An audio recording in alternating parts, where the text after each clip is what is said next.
Hi guys, so ignore my music in the background. Right now I'm listening to Jump on My Pony. Yeah, that's just gonna be in the background. I hope this isn't too loud because my microphone picks up pretty much everything, so it's awkward. Yeah. So anyways, like in the last video I said, my videos are gonna be shorter. About 15 minutes is as high as I can go now. I know I've had a couple videos about an hour. Yeah.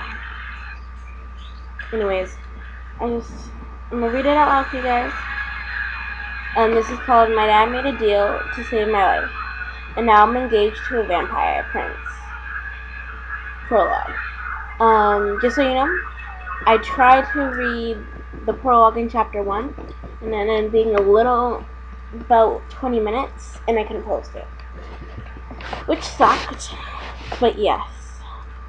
So I'm gonna just read one at a time. Yeah. So this is on quizilla.tnet.com. I'll put a link down below in I'm gonna call it a layer. I'm gonna put it in the layer. Yes, it's a layer. Unless you want it to be a thong. I don't know what you want it to be. It could be a vagina if you want it to. I don't know what you want me to do. Just put it. I'm gonna put the link down there. We'll figure out what to call it later on. Y'all can give me comments if you want. So I'll read the thing and this. Yeah. Okay. Eleanor Hill is content in her simple life until she discovers that the secret her parents have been fighting to keep from her. Now she must travel across the world so that she may get married to Grant, an arrogant vampire prince with secrets of his own. Caught between her own wearing feelings and the dangerous clan of vampires Grant originates from, Ellie must determine where her loyalty lies, with herself and the world she knows, or the boy that is trying to steal her heart.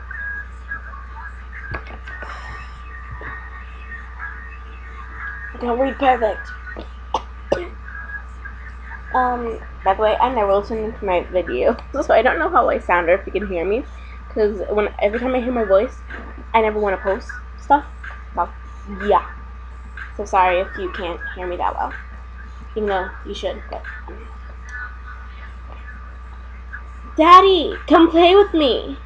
I cried, skipping through the bare trees and dead flower beds that populated the backyard.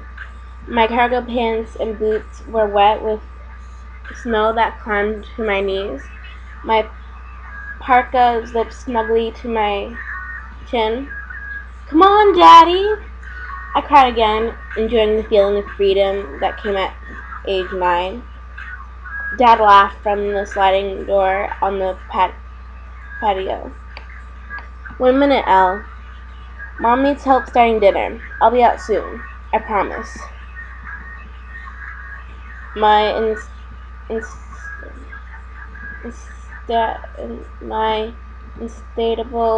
I don't know. Sorry. My instatable, I don't know. Whatever that word is. Need to build a snowman was no match for Mom's cooking. And I grabbed a stick from the ground, turning it into my scepter as ruler of the backyard. I conquer thee! I cried to no one in particular as I ran into the woods behind the neighbor's house. Mom always warned me to stay in our own yard, but the woods, with its leaves and branches turned golden by the impending sunset, was irresistible. I ran and ran, tromping through the snow and gazing at trees until I heard what had to be said and other footsteps behind me. I stopped and turned. Nothing. And no fence either. I looked and looked. There was no yard or house at the edge of the trees. My heartbeat picking up, I turned to run in the direction I thought was home. Suddenly, a boy with brown hair and dark eyes leaped from behind a thicket. He grabbed my shoulder and we fell to the ground. "You jerk!" I cried, pushing him away. "Hey, be quiet. They'll hear you," he snapped, pinning my arms to my chest. I wriggled out of his grasp, kicking him fiercely. The bounce off him was ease. "Who's gonna hear me?" I asked. He shushed me again. "I don't have to listen to you." "Oh, really? Who do you listen to?" "Me." "Now I'm going home." I turned and he grabbed my arms. "Wait!" he cried, and everything swirled into darkness. Warmth spread through me as I was in bed, surrounded by warm covers. "Elle, honey, how do you feel?" My eyes were cloudy and my body sore. "Okay. What happened?" Mom and Dad looked at each other. "Nothing, sweetie," Mom said finally. "You fell and hit your head, but you're okay now." Her eyes were red and puffy, like she'd been crying. Dad was shaking, as if he'd come in from the cold. I pulled the covers to my chest and sighed. "Daddy, can you read me a story?" I asked. He nodded, and Mom hung in the doorway before walking into the hallway. Dad went to the bookshelf. "What do you want to read, sweetheart?" I thought of the annoying boy and his brown eyes, the darkening forest. "A fairy tale with princes and princesses?" Dad laughed, selecting a thick bound storybook from the very bottom of the shelf. "You usually like cowboy stories," he said. I shrugged. "I want to read something magical." So that took me. Okay. So this was my dad made the deal to save my life. And now I'm engaged to a vampire prince. Prologue. As I said, I'm not the best reader, especially when I don't know what words I'm supposed to be reading. I know I read this once out loud before, but it takes me a while to actually, because I read better in my head than out loud for some reason. Yeah. But, after I stop this video, I'm gonna start the next chapter, and in the next chapter, the detail thing is gonna be exactly the same.